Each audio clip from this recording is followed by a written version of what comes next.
NSK tech news Kannada YouTube ಚಾನಲ್ಗೆ ಸ್ವಾಗತ. Hostel ಅರ್ಜಿ ಸಲ್ಲಿಸಲು ಗೂಗಲಲ್ಲಿ SWD ಅಂತ ಸರ್ಚ್ ಮಾಡಿ. ಆಗ ಇಲ್ಲಿ ಸೋಷಿಯಲ್ ವೆಲ್ಫೇರ್ ಡಿಪಾರ್ಟ್ಮೆಂಟ್ ಸಮಾಜ ಕಲ್ಯಾಣ ಇಲಾಖೆ ಅಫಿಷಿಯಲ್ ವೆಬ್ಸೈಟ್ ಬರುತ್ತೆ. ಇದನ್ನು ಕ್ಲಿಕ್ ಮಾಡಿದ ನಂತರ ಈ ಥರ ಪೇಜ್ ಓಪನ್ ಆಗುತ್ತೆ. ಇಲ್ಲಿ ವಿದ್ಯಾರ್ಥಿ ನಿಲಯಗಳಿಗೆ ಪ್ರವೇಶ 2024-25 ಇದನ್ನು ಕ್ಲಿಕ್ ಮಾಡಿದ ನಂತರ ಇಲ್ಲಿ ನೋಡಿ ಲಾಗಿನ್ ಅಂತ ಇದೆಯಲ್ಲ, ಇದನ್ನ ಕ್ಲಿಕ್ ಮಾಡಿ. ಇಲ್ಲಿ ನೋಡಿ, ಇಲ್ಲಿ ಸ್ಟೂಡೆಂಟ್ ಲಾಗಿನ್ ಅಂತ ಇದೆ ನೋಡಿ. ಈ ಸ್ಟೂಡೆಂಟ್ ಲಾಗಿನ್ ಕೆಳಗಡೆ ಡೋಂಟ್ ಹ್ಯಾವ್ ಆ್ಯನ್ ಅಕೌಂಟ್ ಅಂತ ಇರುತ್ತೆ. ಇದನ್ನ ಇಲ್ಲಿ ರಿಜಿಸ್ಟರ್ ಅಂತ ಕ್ಲಿಕ್ ಮಾಡಿದ ನಂತರ ಇಲ್ಲಿ ನೀವು ಒಂದು ಫೋಟೋ ತಗೊಳ್ಬೇಕು. ಫಸ್ಟ್ಗೆ ಆ ಫೋಟೋವನ್ನು ಇಲ್ಲಿ ಅಪ್ಲೋಡ್ ಮಾಡಬೇಕು. ಬ್ರೌಸ್ ಫೈಲ್ಸ್ ಅಂತ ಕ್ಲಿಕ್ ಮಾಡಿ ಇಲ್ಲಿ ಫೋಟೋ ಅಪ್ಲೋಡ್ ಮಾಡಬೇಕು. ಈಗ ಅಪ್ಲೋಡ್ ಮಾಡ್ತೀನಿ ನೋಡಿ. ಫೋಟೋ ಅಪ್ಲೋಡ್ ಮಾಡಿದ ನಂತರ ಆಧಾರ್ ಕಾರ್ಡ್ನಲ್ಲಿರುವಂಥ ಹೆಸರನ್ನು ಟೈಪ್ ಮಾಡಬೇಕು. ತದನಂತರ ಇಲ್ಲಿ ಜೆಂಡರ್ ಸೆಲೆಕ್ಟ್ ಮಾಡಬೇಕು ಮತ್ತು ಡೇಟ್ ಆಫ್ ಬರ್ತನ್ನು ಎಂಟರ್ ಮಾಡಬೇಕು. ನೋಡಿ, ಇಲ್ಲಿ ಡೇಟ್ ಆಫ್ ಬರ್ತನ್ನು ಎಂಟ್ರಿ ಮಾಡಿದ ನಂತರ ಇಲ್ಲಿ ನಿಮ್ಮ ಅಡ್ರೆಸ್ಸನ್ನು ಎಂಟರ್ ಮಾಡಬೇಕು.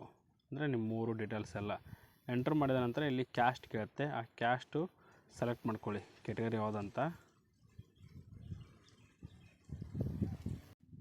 ವೆಬ್ಸೈಟ್ ಇನ್ನೂ ಅಪ್ಡೇಟಲ್ಲಿರೋದ್ರಿಂದ ಜೂನ್ 15ರಿಂದ ಅರ್ಜಿ ಸ್ಟಾರ್ಟ್ ಆಗುತ್ತೆ.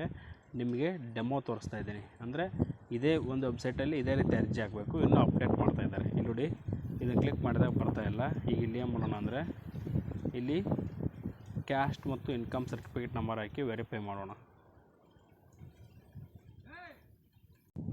ನೋಡಿ, ಇಲ್ಲಿ ಆನ್ಲೈನ್ ಅರ್ಜಿ ಸಲ್ಲಿಸುವಾಗ ಕ್ಯಾಸ್ಟ್ ಆಲ್ರೆಡಿ ಸರ್ಟಿಫಿಕೇಟ್ ನಂಬರ್ ಹಾಕಿದೆ, ವೆರಿಫೈ ಅಂತ ಕೊಟ್ಟೆ. ಇಲ್ಲಿ ವೆರಿಫೈ ಆಗ್ತಾ ಇಲ್ಲ, ಬಟ್ ವೆರಿಫೈ ಆಗ್ತಾ ಇದೆ. ಇನ್ನೂ ಇಲ್ಲಿ ಬಂದಿದೆ ನೋಡಿ, ಇನ್ಕಮ್ ಡೀಟೇಲ್ಸ್ ಬಂದಿದೆ. ಇನ್ನೂ ಸರ್ವರ್ ಅಪ್ಡೇಟೇಷನ್ ಇದೆ. ಜೂನ್ 15ರಿಂದ ಅರ್ಜಿ ಪ್ರಾರಂಭ ಆಗೋದ್ರಿಂದ ಅಪ್ಡೇಟ್ನಲ್ಲಿದೆ. ನೆಕ್ಸ್ಟ್ ಏನಾಗುತ್ತೆ ನೋಡಿ, ಇಲ್ಲಿ ತದನಂತರ ಇಲ್ಲಿ ನಿಮ್ಮ ಮೊಬೈಲ್ ನಂಬರ್ನ ಎಂಟ್ರಿ ಮಾಡಬೇಕು. ಅದಕ್ಕೊಂದು OTP ಬರುತ್ತೆ. ತದನಂತರ ಇಮೇಲ್ ID ಹಾಕ್ಬೋದು ಬಿಡ್ಬೋದು, ಆಪ್ಷನಲ್ ಇರುತ್ತೆ. ನೆಕ್ಸ್ಟು ಫಿಲ್ ಡೀಟೇಲ್ಸ್ ಅಂತ ಕೇಳುತ್ತೆ. ಪ್ರಿಮೆಟ್ರಿಕ್ ಪೋಸ್ಟ್ ಮೆಟ್ರಿಕ್ ಅಂತ ಕೇಳುತ್ತೆ. ಇಲ್ಲಿ ಪ್ರಿಮೆಟ್ರಿಕ್ ಇದ್ದರೆ ಪ್ರಿಮೆಟ್ರಿಕ್ ಹಾಕಿ, ಪೋಸ್ಟ್ ಮೆಟ್ರಿಕ್ ಇದ್ದರೆ ಪೋಸ್ಟ್ ಮೆಟ್ರಿಕ್ ಹಾಕಿ.